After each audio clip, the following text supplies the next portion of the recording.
Donald Trump is ready for war. All-out war with North Korea. A real possibility being put forth tonight by a key member of the Senate Armed Services Committee.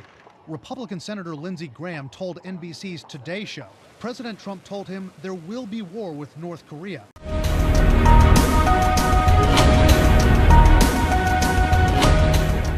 If you have any doubts that the United States is preparing for war, look at what's happening on the ground.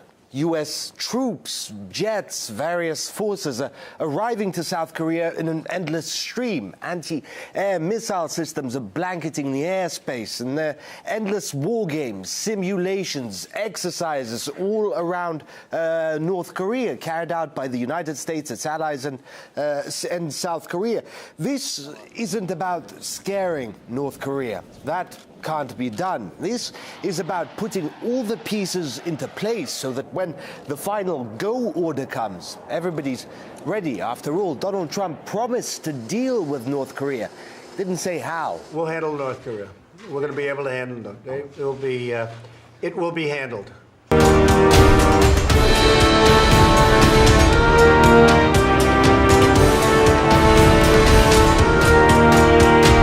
President Trump's defense secretary recently issued a dire warning about armed conflict on the Korean peninsula. It will be a war more serious in terms of human suffering than anything we have seen since 1953.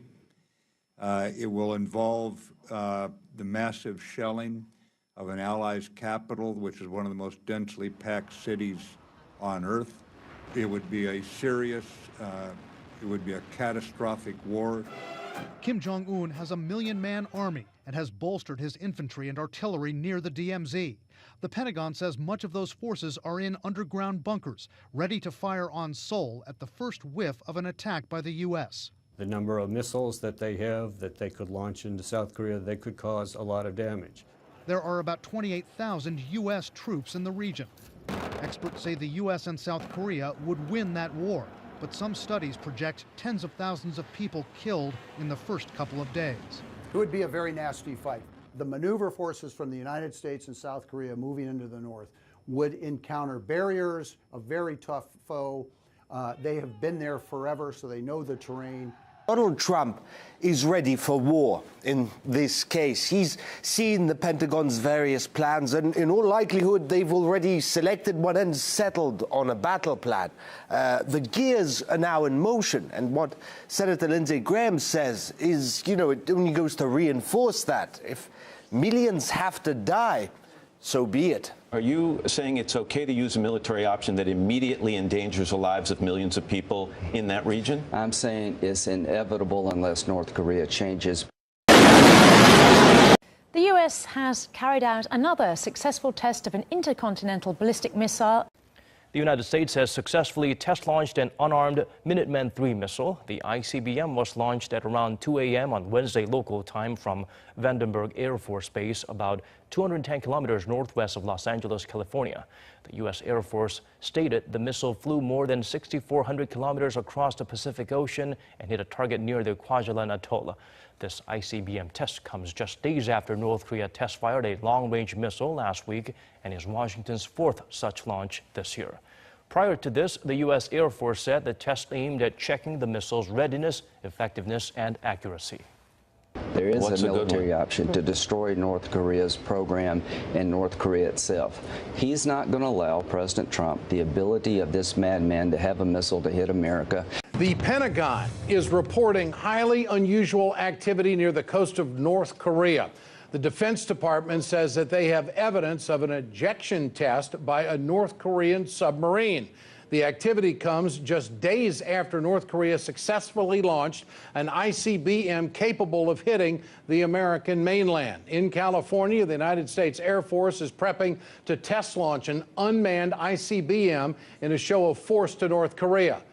Now, one senator is claiming war with North Korea may be inevitable. Vanilla Chan has been following that story, and she joins us for more tonight. Gosh, is there rhetoric out there? Oh, yeah, Ed. Strong words, to say the least, coming out of none other than Senator Lindsey Graham just this morning during an appearance on a morning talk show. Take a look. The only way they're going to change if they believe there's a credible threat of military force on the table. The Chinese are miscalculating Trump, and so are the North Koreans. He's got to choose between homeland security and regional stability. Japan, South Korea, China would all be in the crosshairs of a war if we started one with North Korea. Graham, who is well known for his zingers and bold stance against President Trump, said that the president told him outright that there will be war with North Korea. The caveat is, of course, if the DPRK doesn't change course and end their missile and nuclear programs, though Graham and the president himself have called on China and local allies to take stronger action against the Hermit Kingdom. It would seem that those calls for help have thus far failed. The president tweeted this a couple of days ago. He said, "I am very disappointed in China. Our foolish past leaders have allowed them to make hundreds of billions of dollars a year in trade, yet they do nothing for us with North Korea, just talk. We will no longer allow this to continue. China could easily solve the problem." And Senator Graham echoes those sentiments, saying that if President Trump has to choose between the security of the United States and the stability of Asia, that basically his hand would be forced.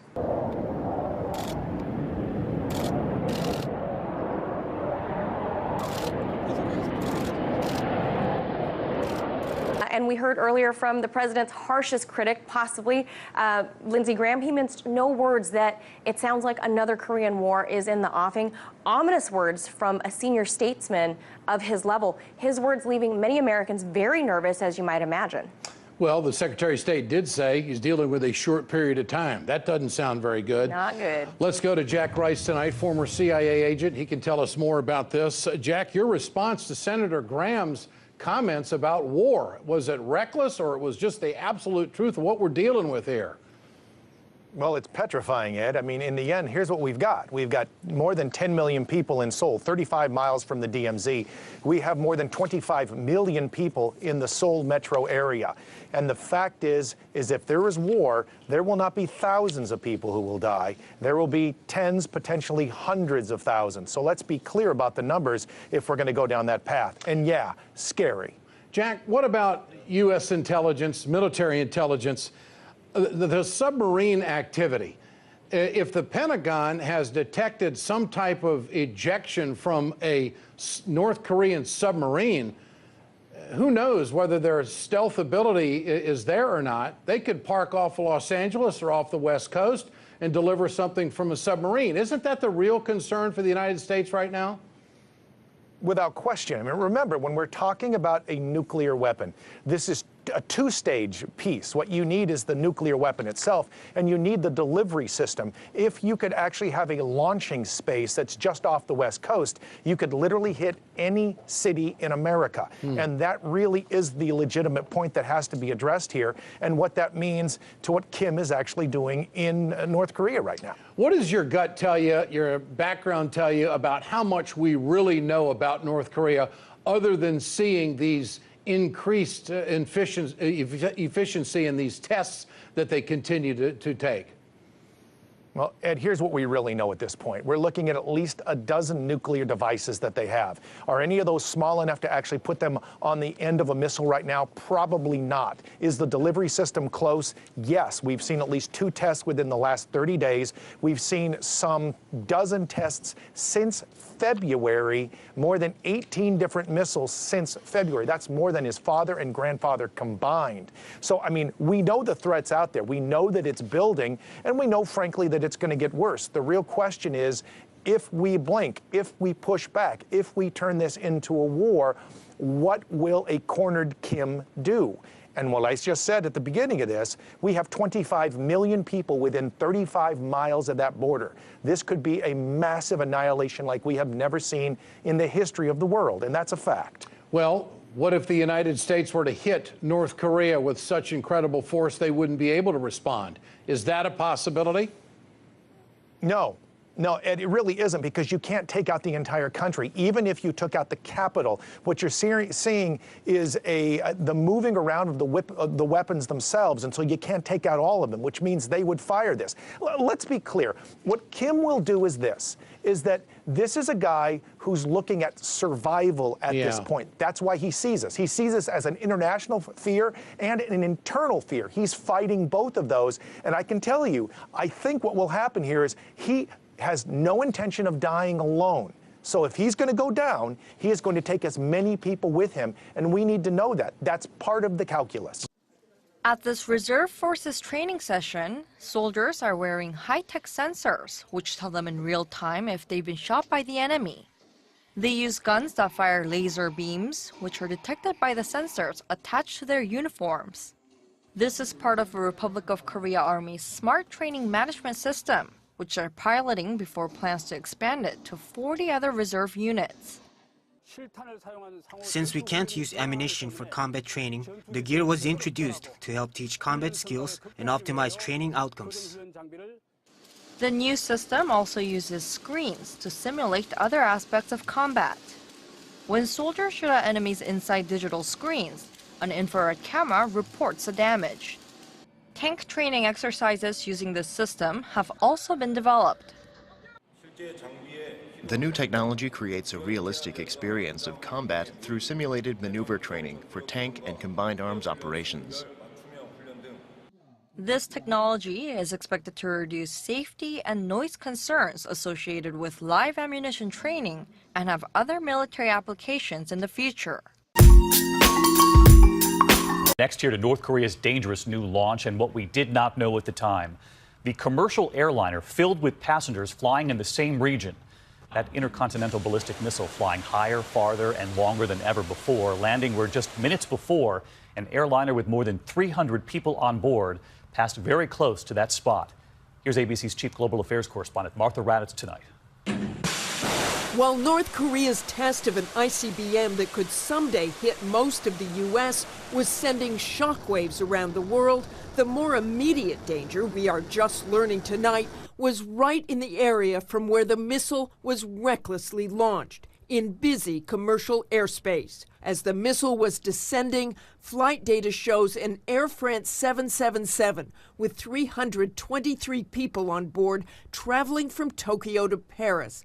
Less than 10 minutes after the plane passed northwest of Okashiri Island, the missile fell to earth, landing in the waters near the spot the Air France plane had just flown. The crew of this plane had no idea that they were in danger because the missile was coming in from outer space. If it had broken up in the air prior, it could have endangered a much broader area. Major airlines say they constantly analyze potentially dangerous flyover zones, and Air France says the flight was operated without incident. But the Pentagon has said North Korea's missile launches into busy airspace and heavily traveled seas are done with no coordination.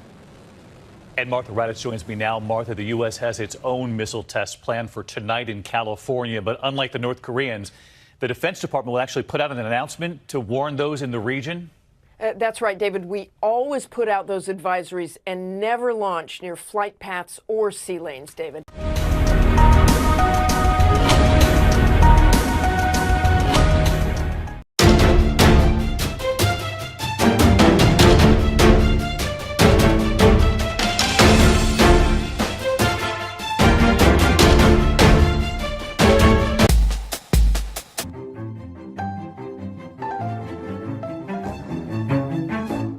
Thank you for watching Right Wing. Your support really does mean the world to me. I hope you have an amazing rest of the day, and I will see you tomorrow.